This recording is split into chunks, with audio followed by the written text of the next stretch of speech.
Bienvenidos a todos y todas, soy David Gómez y esto es Ciclismo de ayer y de hoy, un podcast que habla de ciclismo sin filtros. Tadej Pogačar tiene otro motivo para mejorar y se llama Pol Seixas. Qué bonito ha sido ver cómo le aguantaba el ataque en la Redoute, cosa que solo habíamos visto en el Tour de Francia una vez con un ataque de Pogačar y que Jonas Vingegaard le aguantara la rueda. Pol Seixas sigue dando pasos de gigante y nos va a hacer disfrutar mucho. 19 años, un mundo para poder mejorar, para poder aprender. Victoria también esta semana en la Flecha Valona. Seguro que le llegará su momento y en Francia dejarán de llorar por no ganar un Tour de Francia desde 1985. No sé cuántos años tienen que pasar para que eso suceda, pero viendo cómo está y en condiciones normales, creo que sucederá. Seixas ha conseguido romper, yo creo, alguna que otra siesta, que lo hablamos la semana pasada, ¿no? Que las Ardenas eran bastante más aburridas que no el mundo de las piedras, pero yo creo que esta Lieja-Bastogne-Lieja, como mínimo esa parte del duelo, ha estado bastante entretenida. Y en la parte femenina, Dani Vollering, pues primera mujer en ganar 3 Liejas, llevarse también de nuevo la Flecha Wallonie y en las dos carreras demostrando superioridad absoluta en una de sus mejores primaveras, la de Dani Vollering. Nairo Quintana, que vuelve a ganar 4 años después, y Giulio Perizzari, que se hace con el Tour del Salps y se postula como posible podium para el Giro de Italia. De todo eso, del resto de las noticias, del resto de carreras, os hablaré en este podcast. Y cerramos con una noticia triste, el fallecimiento del corredor de 30 años Cristian Camilo Muñoz, que el pasado 18 de abril sufrió una fuerte caída durante el Tour de Jura, en Francia. El impacto le causó una herida de gravedad en su rodilla izquierda. La herida se infectó por una bacteria, lo que desencadenó una sepsis, en una infección generalizada que los médicos desgraciadamente no pudieron controlar. El fallecimiento se produjo el viernes, se encontraba con su equipo, el Nu Colombia en Oviedo, preparándose para competir para la Vuelta a Asturias. Cristian Camilo fue un destacado escalador que llegó a competir en el World Tour con el UAE entre los años 1919 y 1921, donde fue compañero de Tadej Pogačar. Un terrible desenlace. Descanse en paz. Pero la desgracia de Cristian Camilo Muñoz, por desgracia nunca mejor dicho, no ha sido la única de la semana. El belga de 21 años, Milan Blal, que militaba en el equipo Dobby Keuker, un equipo de categoría club, falleció el pasado 25 de abril víctima de un atropellamiento mientras entrenaba. El incidente se produjo en una intersección en la ciudad de Ronsen. Promesa del ciclismo belga y sobrino de los ciclistas profesionales Sepp y Ken Van Marke. También descanse en paz.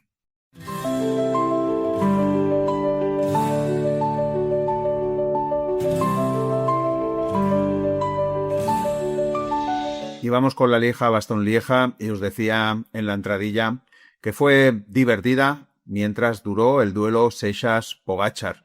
Cuarta victoria de Pogačar en Lieja, 13 monumentos para Pogačar, 11 podios consecutivos en monumentos, cosa que solo ha conseguido él. A tiro de ser el primero en ganar 4 monumentos en la misma temporada y se queda solo una victoria de las 5 victorias en Lieja de Merckx. Va rompiendo récords en cada carrera que acaba. Como también ha sido el récord de velocidad de esta carrera. 4.100 metros de desnivel positivos. El año pasado ya se batió el récord y se hizo en 41 kilómetros y 41,98 kilómetros hora, pero es que este año se ha corrido a 44,426 kilómetros hora. Parece que se hubiera roto el reloj. Una burrada de cambio de velocidad. 2 kilómetros hora de promedio es muchísimo. Y todo ello, pues yo creo que todo ello provocado pues por una situación también que ha sucedido al principio de carrera. Estábamos casi iniciando la carrera cuando el pelotón se ha dividido en dos partes. En un primer grupo había unos 51 corredores, entre ellos estaba Remco Evenepoel y en el segundo grupo estaban todos los demás. Cuando parecía que la cosa se podía cerrar rápido, al final han llegado a tener casi 4 minutos de ventaja. Se ha tenido que poner a trabajar Decathlon, se ha tenido que poner a trabajar UAE y les ha costado volver a reunirse porque no ha sido hasta faltando 95 kilómetros cuando se han podido unir. Por tanto, fijaros ahí esa burrada, 161 kilómetros, si no me equivoco restando, de persecución entre los dos grupos. Seguimos a 49 kilómetros, vemos como Tom Picot no puede seguir el ritmo del pelotón, había sufrido un pinchazo a 113 kilómetros de meta y le había jodido un poquito tener que recuperar sin tener nadie delante, es decir, le habían quedado los coches por detrás, el pelotón estaba a una distancia asequible, como lo fue porque al final consiguió conectar, pero yo creo que tuvo que hacer un esfuerzo bastante grande. Ya venía medio tocado vamos a decir, de fuerza. Él mismo decía que tenía dudas y yo creo que eso fue la puntilla. Ese fue la puntilla.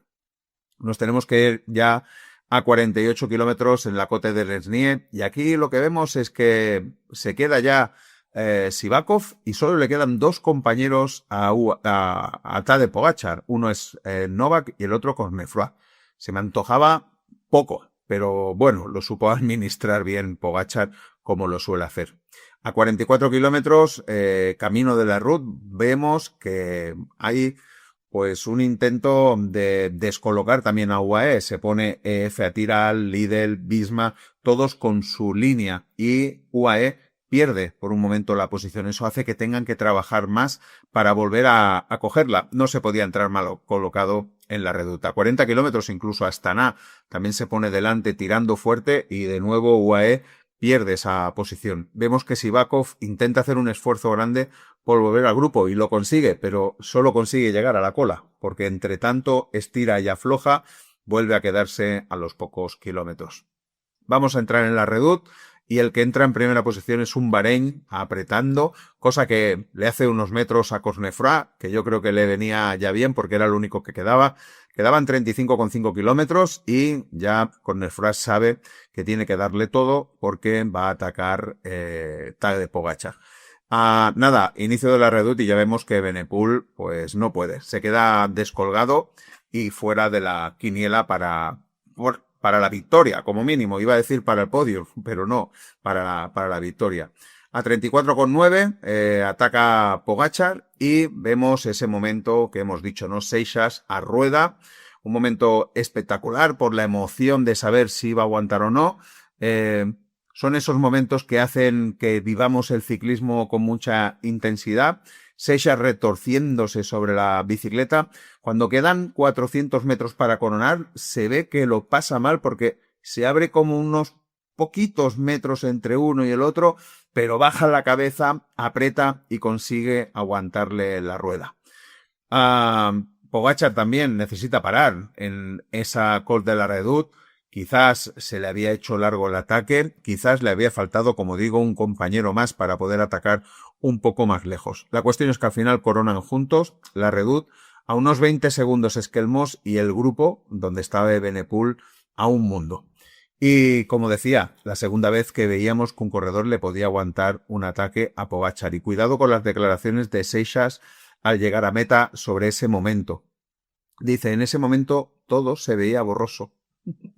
Buenísimo, es decir, que iba al límite, no, lo siguiente del límite para intentar aguantarle. Nadie puede decir que Seixas no es un tío valiente, nadie lo puede decir. Y también nuevo récord en la subida de la Redoute, lo han dejado en 3:45, el año pasado lo hicieron en 3:48. Los dos corredores se ponen a colaborar y distancian más a Esquelmos. Y aquí la duda y la pregunta, como siempre, es que hubiera tenido que hacer Seixas. Es decir, tendría que haber dejado que Pogačar hiciera todo el trabajo o tenía que haber hecho lo que hizo, colaborar.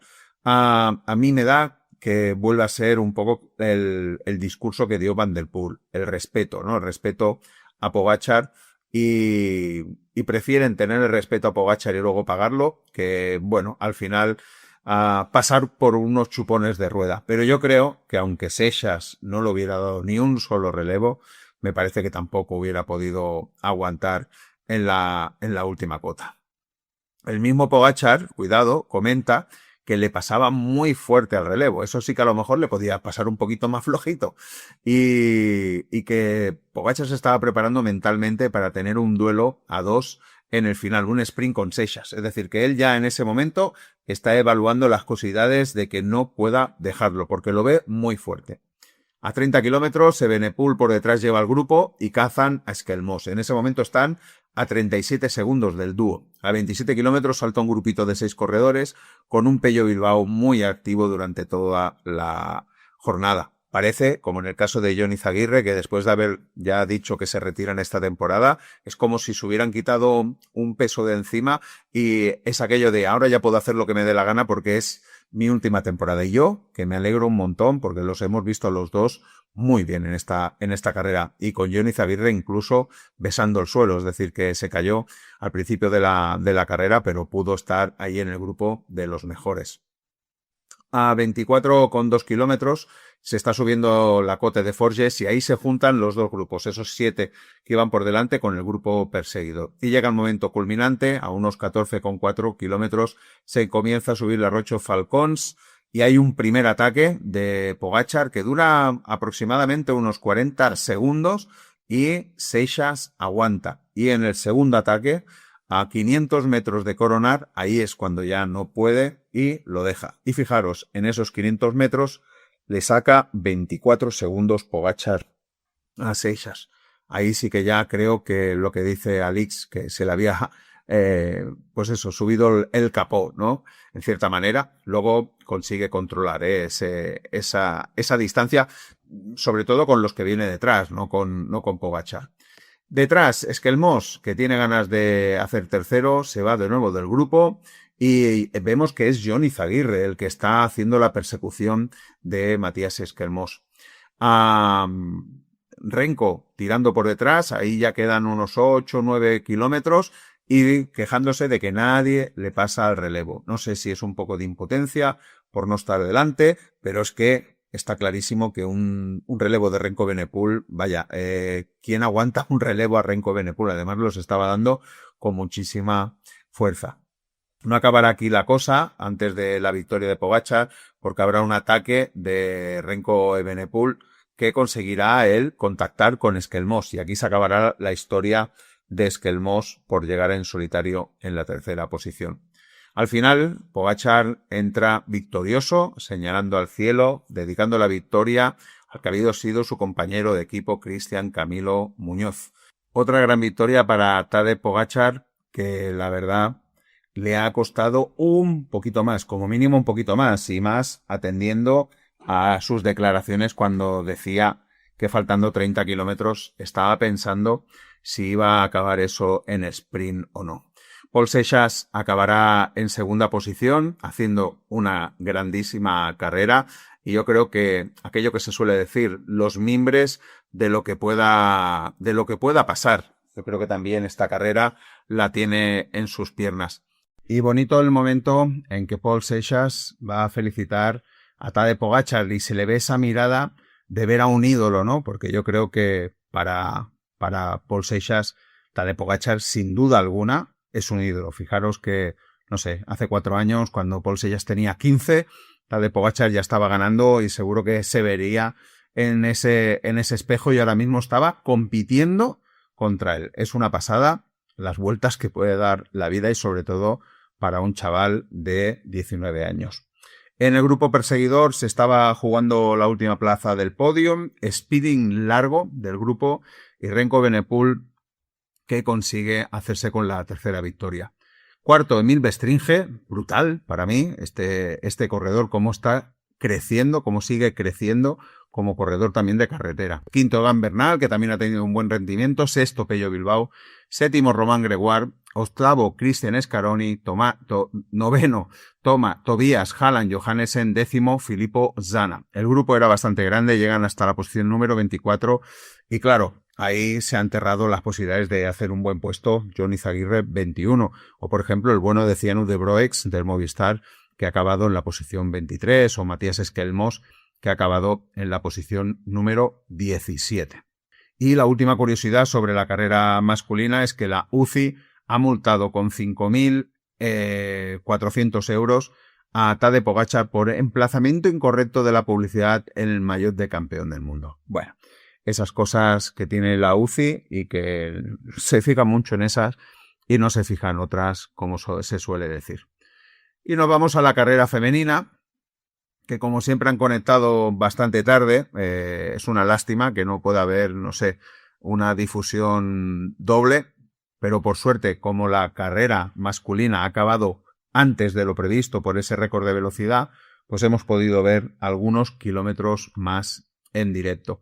Hasta llegar a ese momento de ver la carrera en directo ha habido muchos ataques durante los primeros 50 kilómetros, pero ninguno ha tenido el tiempo suficiente de escapada. Solo ha sido, por ejemplo, a 114 kilómetros para el final, Femke Gerritsen del SD Works, que esta sí que ha conseguido abrir un hueco cada 104 kilómetros era de 2.10. Aquí se ha puesto a tirar Liv Alula Jacob, cosa bastante curiosa. A 89 kilómetros hemos visto como Lauren Dickinson y Juliette Begot saltaban para intentar conectar con Gerritsen, que ya estaba solo a 1.15. Al final no ha sido bueno el entendimiento entre las dos. A 85 kilómetros han sido cazadas y fijaros, a 79 ha caído la diferencia de forma brutal para que Gerritsen sea absorbida. A 47 kilómetros va un grupito por delante de 7 corredoras, y además con pues un grupito, yo diría que peligroso, ¿no? Porque estaba Elicha Bey, estaba Juliette Labou por parte de Denny Bollerin, estaba Antonia Neidermayer, María Esquivian, estaba Noemí Ruck, Femke de Vires, Isabella Holgren, que yo creo que, vaya, ha habido un momento que han parado atrás, no se entendía muy bien cómo podían dejarle distancia a ese grupo. Al final ha reaccionado rápido Phoenix de Koenig y también FD World cuando tenían 47 segundos a 43 kilómetros. Es decir, fijaros, en 4 kilómetros habían conseguido 47 segundos. Suerte que se han puesto a trabajar. Digo suerte para sus intereses, no para los intereses de la carrera, porque a mí, la verdad, me hubiera dado exactamente igual. Si todas estas corredoras se disputan la carrera, también lo hubiéramos disfrutado muchísimo. Y bueno, también vemos un momento interesante y divertido que todas las del grupo echando mano al pinganillo para recibir órdenes a ver qué hacían, si se ponían a tirar, si se dejaban atrás, qué podían hacer. Al final el buen trabajo de sobre todo SD Works consigue sus frutos y a 36,5 kilómetros son cazadas, justo 1 kilómetro antes de afrontar el momento culminante de la Redoute, y esta vez lo ha sido. A 35,5 en la Redoute entra Emita Music poniendo ritmo para Denny Bollerin, luego el relevo se lo ha dado Juliette Labou y aún le quedaba en la recámara a Elicha Bey, que estaba justo detrás de Bollerin. Quedan a mitad de subida 13 corredoras y a 600 metros de coronar ha sido cuando Bollerin ha tomado la cabeza sin atacar. Ya sabéis cómo lo hace Bollerin, a ritmo constante, ritmo. En principio, Kasen Neviadoma, Pupi Tesser intentan guardarle la rueda, intentan cogerle la rueda, pero a 390 metros para coronar ya se va definitivamente sola. Pum no puede cerrarle el hueco, Neviadoma ya tampoco lo había hecho y corona con unos segundos que a mi entender no eran suficientes, que todavía había carrera, todavía se podía disputar la carrera. Persiguen Pietersen, Neviadoma, Nian Fischer-Black, Isabella Holgren, que ha hecho una muy buena carrera Isabella Holgren, y a 30,4 se queda Nian Fischer-Black del grupo y Bollerin está con 22 segundos. No es insalvable, aunque habían estado un poquito más cerca, pero lo curioso es que en el terreno entre cotas, normalmente a Denny Bollerin le iba mucho mejor que no el terreno en subida. Como mínimo, la próxima subida donde veréis que perderá tiempo. A 28 kilómetros la distancia era de 28 segundos y en la cota de Forges se queda en 22. Es decir, que subiendo la cota, en principio teniendo que ser Denny Bollerin mejor escaladora que las otras, hubiera tenido que ampliar y no es así. Yo creo que a lo mejor es una táctica que ha hecho de conservar fuerzas para lo que venía, ¿no? Que lo que venía era, pues esos más o menos 10 kilómetros entre la cota de Forges y la Roche dels Falcons. Ahí ha sido, vaya, definitivo, porque la distancia ha subido rápidamente a los 40 segundos, 50 segundos, y ya se veía claro que Denny Bollerin, a no ser que tuviera un pajarón o apareciera el tío del mazo, iba a ganar la carrera. Efectivamente, la Roca del Falcón remata el trabajo y ya no hay nada que hacer por la victoria. Por detrás vemos a Paula Blasi poniendo ritmo y haciendo selección del grupo perseguidor y se acercan a las 3 perseguidoras, y es Paula Blasi la que provoca ese acercamiento. Al final se quedan Paula Blasi, Anna van der Breggen y Elisha Bey. Y la pelea por el podio sigue viva, porque están por las 3 corredoras que quedan por delante y estas 3 que están persiguiendo y no están muy lejos. El ritmo es tan fuerte que Elisha Bey se queda y estamos ya a 11 kilómetros cuando, desgraciadamente, Paula Blasi ya no puede seguir el ritmo de Anna van der Breggen. Eso es a 11 kilómetros. Para el final, lástima, porque estábamos ahí con la posibilidad de poder luchar por un nuevo podio. Pero con todo, como diré después, buena carrera de nuevo de Paula Blasi. A 10,5 kilómetros Van der Breggen conecta con las perseguidoras, fijaros, estaba muy cerquita, y a 10 kilómetros Anna van der Breggen intenta atacar de nuevo. Ese intento hace que Isabella Holmgren se quede de ese grupo delantero. Y ya estaba más o menos todo decidido. A 1 kilómetro del final, Denny Bollerin ya se puede relajar, se sabe ganadora, puede disfrutar de esta tercera Lieja y nada, completando pues lo que se suele decir, una temporada de clásicas pues buenísima. Yo creo que ha hecho una temporada de clásicas muy buena. El sprint entre Pieterse, Neviadoma y Anna van der Breggen, pasa lo que tiene que pasar, y es que Pup Pieterse se lleva la segunda plaza, con Neviadoma tercera, Anna van der Breggen cuarta.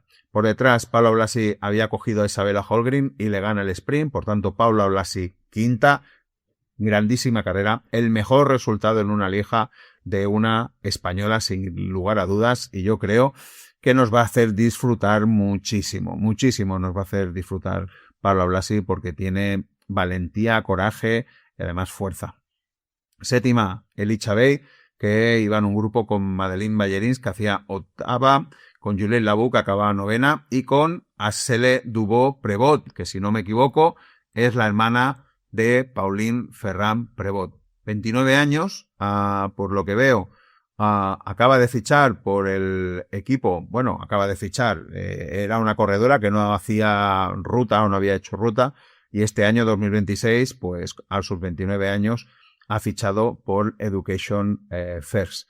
Sí que es verdad que, bueno, ha corrido el UAE Tour Woman acabando 21, luego ha estado haciendo bastante carreras de gravel, acabó a 44 en la Flecha Brabançona, 22 en la Flecha Valona, y mira, aquí tiene un 10º puesto en la Lieja-Bastogne-Lieja, que no está nada mal. Habrá que seguir la evolución de la hermanísima. Por cierto, Pauline ha acabado en la posición número 22 a más de 5 minutos de la ganadora. Por tanto, mal día para Pauline Ferrand-Prevot, mal día también para Lotte Kopecky, que decía que había pinchado en un mal momento, pero bueno, yo creo que también, bueno, al final acaba en la posición número 73 con el grupo a casi 18 minutos, tirando un poco lo que es la toalla. Y un poco eso es lo que ha dado de sí esta Lieja-Bastogne-Lieja femenina.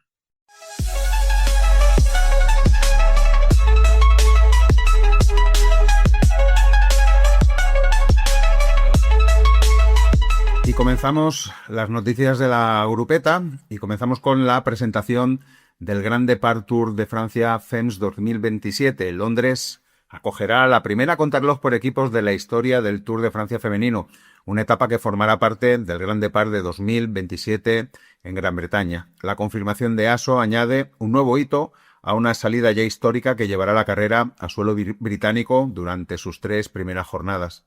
La primera jornada se disputará entre Leeds y Manchester sobre 85,7 kilómetros y pinta que será una jornada para jugársela al sprint, aunque tiene algunas cotas que podrían limpiar el pelotón. La segunda etapa enlazará Manchester con Sheffield, 154,4 kilómetros y tendrá 7 cotas, algunas interesantes, y me da que llegará un grupo bastante reducido a la línea de meta para jugarse la etapa. La tercera, es la que veníamos diciendo, será la contrarreloj por equipos en las calles de Londres, será de unos 18 kilómetros y tendrá llegada en De Mal. Desde la organización, Marion Rousseau subrayó el carácter especial de esta novedad al destacar que la contrarreloj por equipos es una de las modalidades más espectaculares del ciclismo y que será la primera vez que aparezca en el Tour de Francia femenino. Seguimos. Danilo Napolitano, exciclista italiano, podría ser sancionado por posesión y administración de sustancias dopantes. El italiano de 45 años ganador de una etapa del Giro del 2007, ha quedado en el centro de un nuevo escándalo antidopaje por una acusación bastante grave, la de haber poseído y supuestamente administrado sustancias prohibidas a corredores menores de edad de un equipo juvenil. La noticia ha provocado su suspensión profesional y abre la puerta a una sanción de por vida si se confirman los cargos. El caso, según la resolución del Tribunal Nacional Antidopaje de Italia, no afecta solo a Napolitano. También aparece implicado Marco Moretto, presidente del Club Salus Cycling Seregno ASD, uno de los equipos de desarrollos más importantes de Italia, que ha anunciado acciones legales y sostiene que se le está atribuyendo injustamente responsabilidades en los hechos. Por ahora se trata de una medida provisional, no de una condena definitiva. En términos deportivos, el asunto es delicado porque Napolitano pasó de ser un velocista con victorias importantes a trabajar en un entorno formativo, y eso agrava el impacto reputacional del caso. Si las acusaciones se prueban, las normas antidopaje contemplan desde varios años de suspensión hasta la exclusión de por vida para el antiguo corredor, especialmente cuando están involucrados menores. De confirmarse sería una triste noticia, sobre todo por lo que os decía, de ser una categoría juvenil y llevar por ese camino a los futuros corredores que luego con toda probabilidad se convertirían en corredores rotos con su paso al profesionalismo. Warner Bros. Discovery extiende el contrato por los derechos televisivos de RCS Sport. Warner Bros. Discovery ha cerrado una ampliación de sus derechos de retransmisión con RC Sport y el nuevo acuerdo prolonga la relación hasta al menos 2029. La consecuencia práctica es que la mayoría de las grandes carreras italianas seguirán viéndose en sus plataformas, como el Giro de Italia, como la Gran Bandera del Paquete. El pacto no se limita a la carrera rosa, también abarca el Giro de Italia Woman y varias pruebas de primer nivel del calendario italiano, entre ellas pues la Milán-San Remo, la Strade Bianche y Lombardía. Según las informaciones publicadas, el acuerdo mantiene la cobertura para Europa y también para Estados Unidos, con difusión a través de Eurosport, HBO Max y otras plataformas de la Warner Bros. Discovery. Este movimiento refuerza la posición de Warner Bros. Discovery como una de las grandes casas de ciclismo en televisión y streaming, algo que la propia compañía subraya desde hace años. Además, consolida una relación de largo recorrido con RC Sport, que en el caso del Giro se remonta a las emisiones en Eurosport de 1998. Para el ciclismo, el acuerdo tiene una lectura clara: estabilidad comercial para RCS Sport y una ventaja global muy potente para sus carreras más valiosas. También confirma el peso creciente del ciclismo femenino dentro de esa oferta de retransmisión, ya que en el paquete se incluye la versión femenina del Giro y otras pruebas relevantes.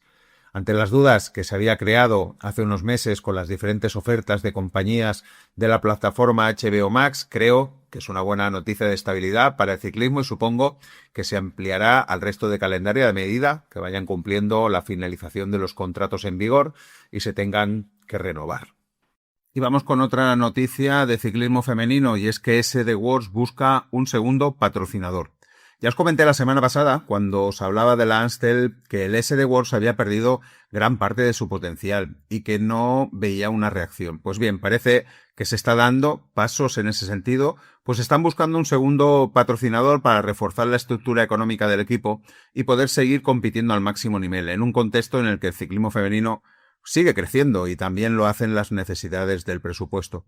Según explica uno de sus directores, la idea no parte de la crisis deportiva, sino de una ambición estratégica. El equipo quiere dar pasos financieros necesarios para mantenerse en la cima y no quedar atrás respecto a otras formaciones de élite. El mensaje de fondo es que para sostener el dominio deportivo de los últimos años hace falta ampliar la base del patrocinio. Y digo yo, ¿eso no es una crisis deportiva? A mí me parece que sí.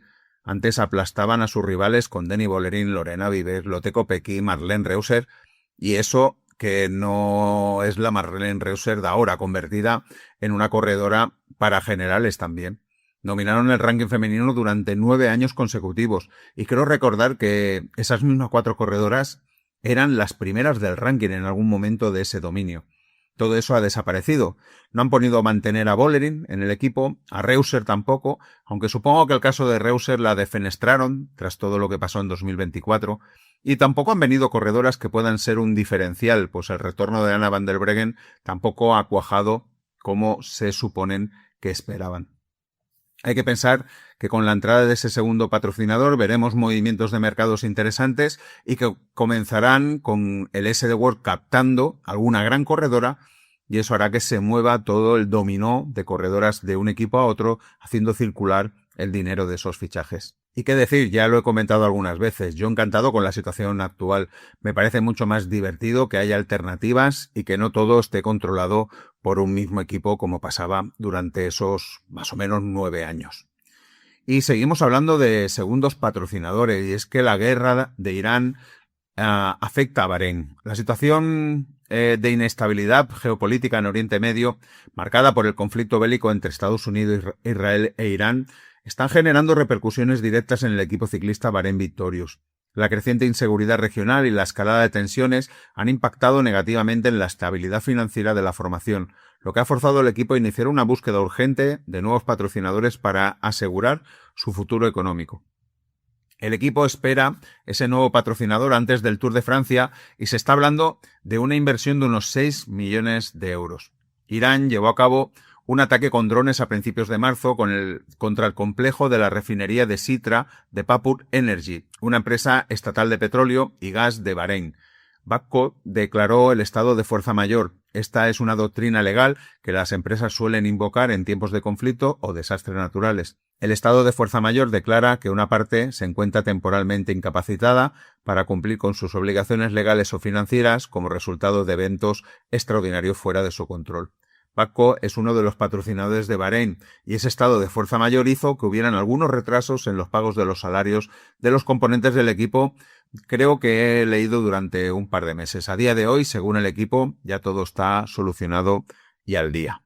Y no entró en ruta de la semana pasada, pues todavía no se conocía con certeza lo que era la lesión, pero Matteo Jorgenson se fracturó la clavícula en la caída en la Amstel. Ya se vio, por la forma de caer, que la clavícula no saldría muy bien parada. La fractura frustra toda la preparación que había hecho para este momento de la temporada. La verdad es que mucha mala suerte para Matteo Jorgenson y, bueno, con la vista puesta también como lugarteniente en el Tour de Francia. Vamos a ver si los tiempos le hacen llegar y a ver en qué condiciones llega. Lotto Intermarché ha llegado a un acuerdo con el italiano Brandon Fedezi. Este joven talento de 17 años ganó recientemente la E3 Saxo Classic Nation Cup Junior y formará parte del equipo belga durante las próximas 4 temporadas. A partir de enero de 2024, Fedezi vestirá la camiseta del Lotto de desarrollo durante 2 temporadas. Posteriormente dará el salto al máximo nivel durante al menos 2 temporadas al unirse al Lotto Intermarché World Team.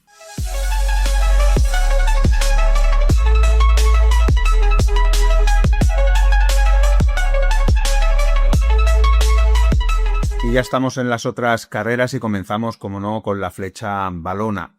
Victoria, vamos a decir fácil, o que lo hizo muy fácil, Paul Seixas. Victoria en su debut en la carrera y creo que era una situación inmejorable para hacerlo, ya que, aun habiendo buenos corredores en la Start List, a todos, creo, más o menos los había ganado, o para mí era claramente superior a ellos. Pero se tiene que ganar, se tiene que confirmar ese favoritismo que creo ya no se quitarán las siguientes carreras con plantel similar. La verdad es que espectacular todo lo que está sucediendo alrededor de Paul Seixas y cómo el corredor lo está administrando. Y el tiempo de subida a UI, entre los mejores, 2 minutos 43 segundos por delante de Alaphilippe, digo por detrás de Alaphilippe y Valverde, los dos con 2 minutos y 41 segundos, aunque algunas fuentes le dan a Alaphilippe 2 minutos 40 segundos. Y no se puede comparar con Pogačar, el cual hizo 2 minutos 46 segundos, pero recordaréis que esa victoria de Pogačar fue con condiciones totalmente adversas. Es desde 1967 que el segundo corredor que gana en su debut en la carrera. El anterior había sido Mark Hirschi en 2020. Por tanto, fijaros, otro pequeño hito. En segunda posición al final quedó Mauro Smith, que sigue de dulce y mejora el 10º del año pasado. En tercera, Ben Toulet, que fue el que dio la cara en todo momento, aguantándole la línea a Seixas hasta los 200 metros finales cuando ya no pudo. Nunca había sido top 10 en esta carrera, por tanto bien. Cuarto, Benoît Connefra, que parece que ha encendido ya la máquina. Quinto, Matías Esquelmós, que nunca estuvo cerca de hacerlo mejor, y a apuntar el séptimo puesto de Johnny Zaguirre, el mejor español de nuevo en esta temporada. Y nada, aquí tuvimos varias caídas y en una de ellas Mark Hirschi se rompió la clavícula. Se salvó el domingo Hirschi en Amstel cuando se cayó, pero esta vez no. La verdad es que también otro corredor que está teniendo estos días muy mala suerte. Y déjame decir que se tiene que hacer algo con esta carrera porque es aburrida hasta cansar. Casi no hace ni gracia ver la subida final. Es decir, no sé quién puede defender una carrera así y yo creo que ya hay muchas voces discordantes y digo ya casi en general con las Ardenas en que algo se tiene que cambiar para darle un poquito más de vidilla a estas carreras. En la carrera femenina, que se disputó el mismo día, se cumplió el pronóstico con la victoria de Denny Bollerin y se dio pronto que sería así, aunque creo que se precipitó un poco al lanzar el ataque o el cambio de ritmo. Ganador, pues Puppy Desset llegó desde atrás y casi le da un susto en la línea de meta. Esta vez sí, las compañeras de Denny estuvieron muy bien dejándola donde ella quería para lanzar ese cambio de ritmo que ella misma comentó que fue temprano, pero que confiaba en su ritmo y que no quería arrepentirse después de no haberlo hecho. Como digo, segunda al final Puppy Desset, que dijo que quizás había reaccionado demasiado tarde porque no quería quedarse sin gasolina en la subida. Tercera, otra vez una gran carrera, gestionando a la perfección esos 800 duros metros finales.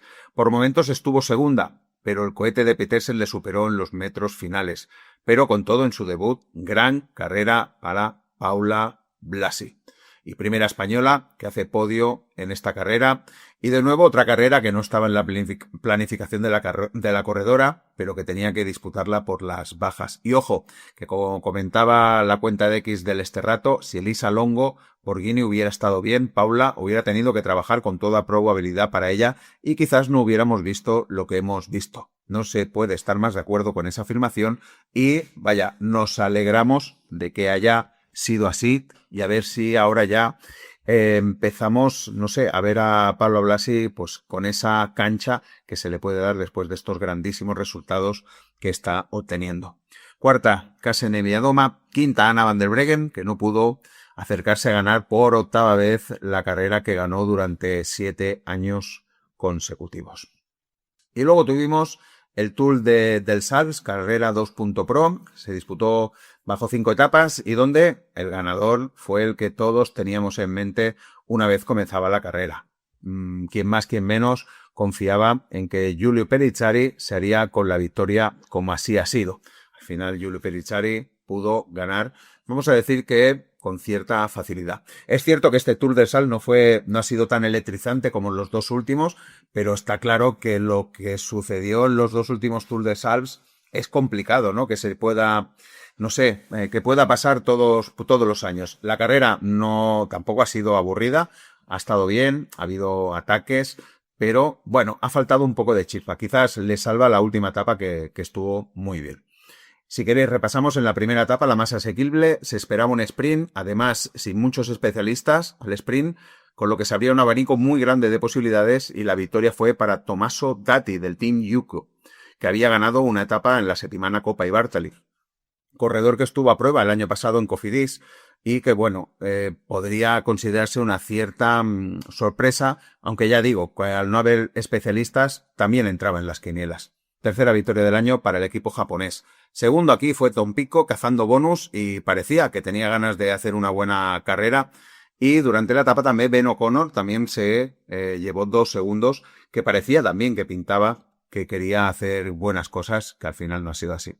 Segunda etapa, final en alto, con unos 4,7 kilómetros al 8,8%, aunque el último kilómetro no tenía demasiada pendiente, y nos sirvió para ver los más fuertes. Victoria para Giulio Pellizzari, seguido de Tim Aresman, y Matías Garuffi desde la escapada, acabó tercero. Egan Bernal, que fue fundamental para que Pellizzari no se fuera solo a meta, también estuvo muy bien. Alexander Brasov y Lorenzo Fin en su primera reválida, haciendo una buena carrera. Lástima que después pasaría lo que pasaría con Lorenzo Fin, porque pintaba muy bien para esta carrera. Aquí pincho un poco Michael Storer, 19 segundos, y eso que Tudor había hecho todo el trabajo de selección en la cota final. Y aquí tuvimos a Domenico Pozzovivo, que no lo he comentado, que era su vuelta al ciclismo, y la verdad es que estuvo muy bien. Estuvo llegando en el grupo de Store. El que no estuvo tan bien fue Tom Pidcock, que no estaba en su mejor forma, como mínimo no fue su mejor día, porque se dejó 4 minutos, aunque eso podría dar pie a que luego en otros días intentara una fuga. Tercera etapa, y no fue en fuga, sino al sprint de un grupo bastante grande donde Tom Pidcock se pudo hacer con la victoria. Lanzó el sprint desde su casa, se puede decir. Está claro que conocía el final, que sabía que tenía que entrar primero en la última curva, y así lo hizo. Luego todo fue acelerar y ganar. Tommaso Dati hacía segundo y un sorprendente Egan Bernal hacía tercero. En la etapa hubo un grave incidente, la etapa fue neutralizada. Tras solo 2 kilómetros, los organizadores consideraron necesario hacerlo tras, como digo, una fuerte caída. La carrera se detuvo durante bastantes minutos y 6 ciclistas tuvieron que abandonar en ese momento. Entre ellos, el protagonista del día anterior, Lorenzo Fin, que se fracturó una muñeca. Una lástima, como decía, porque nos hubiera gustado muchísimo ver la evolución durante las etapas de Lorenzo Fin. Cuarta etapa, sorpresa, con la victoria de Lennart Jacques del Tudor, único superviviente de la escapada del día. Estuvieron escapados desde el kilómetro 18 de la etapa. Primera victoria profesional y ahora mismo está en el Tudor de desarrollo. Y el año pasado estuvo en el Red Bull de desarrollo. Es expatinador de velocidad, campeón nacional juvenil en 2019 y lleva 2 años practicando el ciclismo. Por tanto, fijaros, no se lo podía creer llegando a meta. Y llegamos a la última etapa, la quinta etapa, que en definitiva se ha convertido en la decisiva, y aquí sí Red Bull Bora puso toda la carne en el asador para que Pellizzari lanzara un ataque, vamos a decir que en la última cota fuerte que había de montaña, y se fue hacia adelante. Primero pudieron seguirle Aresman y Bernal. Bernal fue el primero en ceder, luego cedía a Aresman. Sí que es verdad que Bernal luego remontaría, gracias también a que Storer venía por detrás, pero victoria muy fácil para Guido Pellizzari, que se llevaba la etapa con 30 segundos por delante de Bernal, Michael Storer y Tim Aresman, que llegaban juntitos. Y cómo acaba al final, cómo acabó la general. Pues la general acabó con Guido Pellizzari, segundo Egan Bernal, la verdad es que era también su retorno y dejó buenas sensaciones. Tercero Tim Aresman, cuarto Michael Storell, quinto Matti Rondel, que sigue haciendo buenas posiciones, este corredor del Tudor. Sexto Jakob Orzel, que habrá que seguirlo.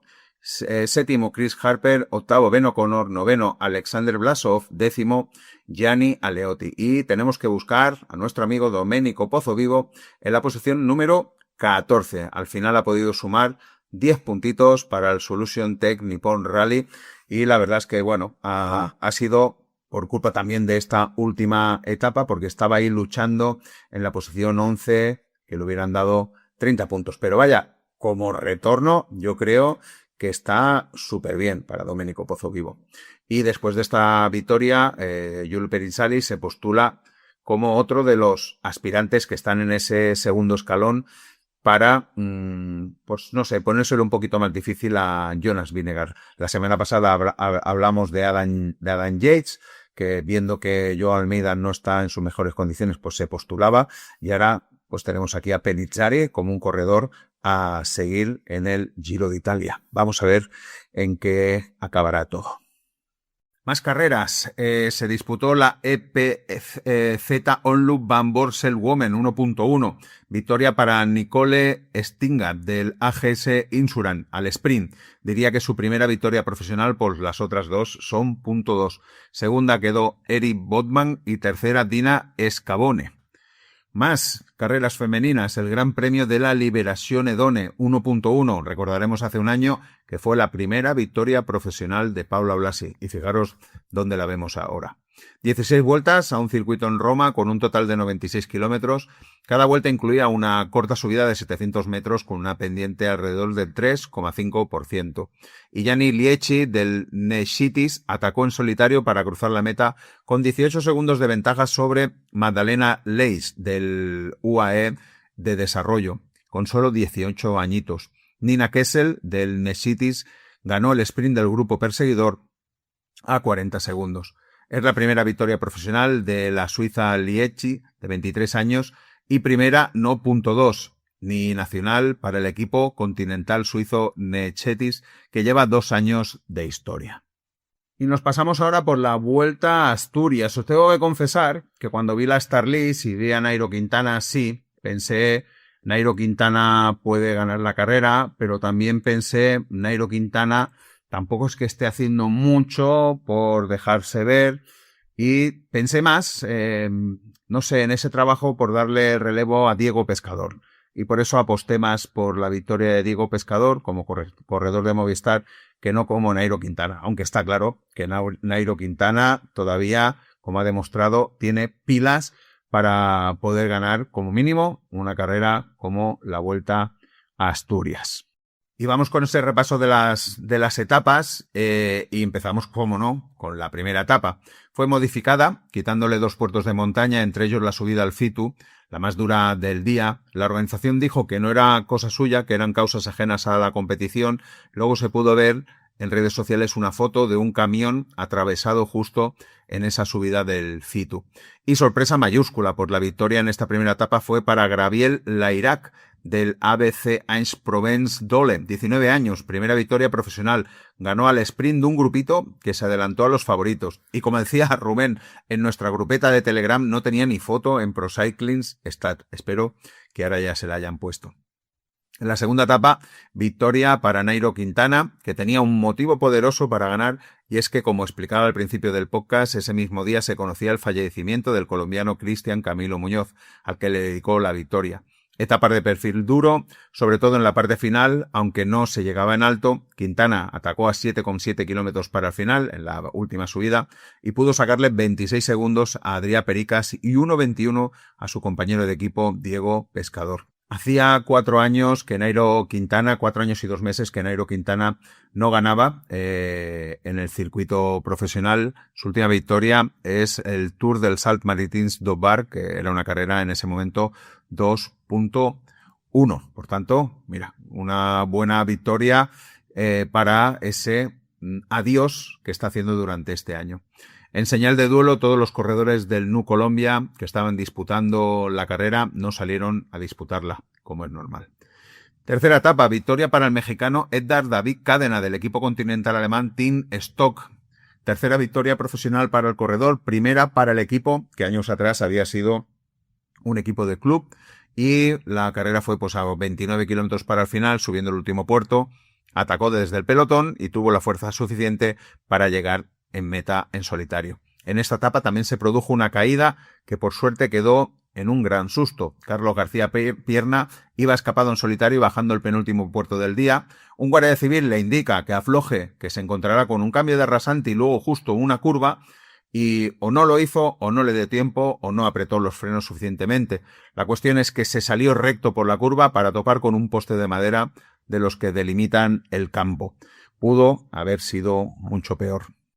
Y nos pasamos ya por la cuarta etapa, donde se preveía ataques, y Adrià Pericas, que estaba luchando por la general, lo intentó en un par de ocasiones. Nairo Quintana controló muy bien los 2 ataques, y aquí Edgar David Cadena, que había conseguido la victoria el día anterior, se aprovechó de esa vigilancia de los 2 corredores para atacar e irse en solitario y repetir la victoria de etapa. Todo un éxito para el corredor mexicano, que era campeón de ruta en su país en 2023 y 2024, hasta que a Isal del Toro se le pasó por la cabeza ser campeón nacional y se lo arrebató en 2025. Pero bueno, buenas noticias también para México, y yo creo que este corredor está pidiendo como mínimo un contrato en un equipo Pro Tour, como mínimo.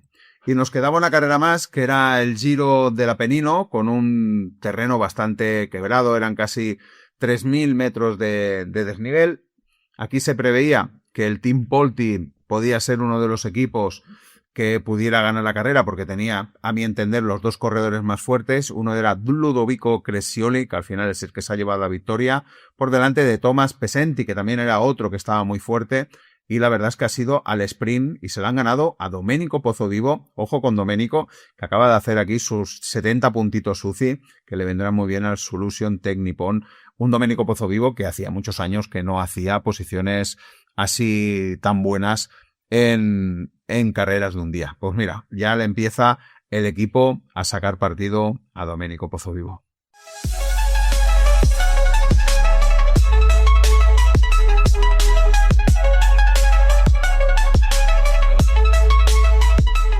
Y llegamos ya al menú de la semana. La semana pasada hice una versión más reducida de esta sección para intentar retener más oyentes hasta el final del podcast. Y se puede decir que tampoco es que se haya notado mucho. A mitad de semana era un 10%, pero ahora mismo está alrededor del 4 o 5% de oyentes que han llegado hasta el final.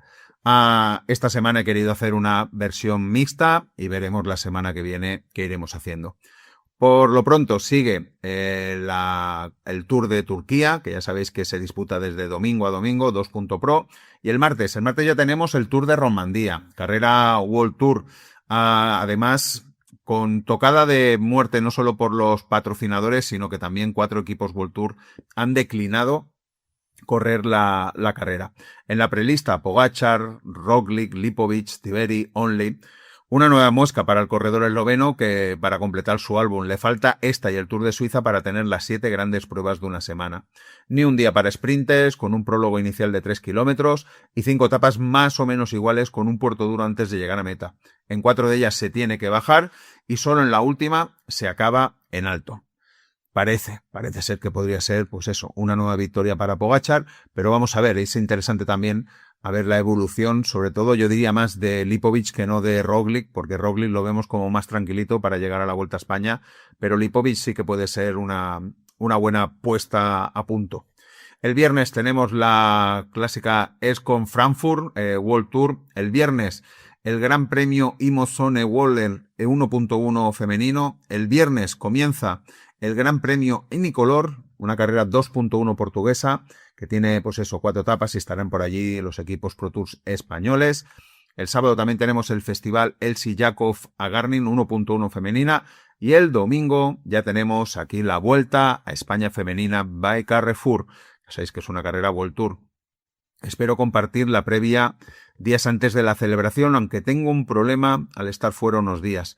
Tendré que anticipar y espero que la Start List esté lo bastante completa para que tenga la máxima fiabilidad. Ahora mismo no os puedo hablar de nada de la carrera porque la Start List está completamente vacía y sobre las etapas ya os hice en la grupeta un recuerdo. Vamos a ver qué puedo llegar a hacer antes de marchar porque me voy bastantes días antes de que la Vuelta a España de comienzo. El año pasado hice el día a día de la prueba, pero este año solo haré un especial al finalización de la prueba. El domingo también tenemos la Lotto Farmench Ardez Classic 1.1 y también el domingo el Festival Elsie Jacobs a Luxemburgo 1.1 femenino. Y estamos ya, como ya veis, a las puertas del Giro de Italia, que eso ya será la semana que viene.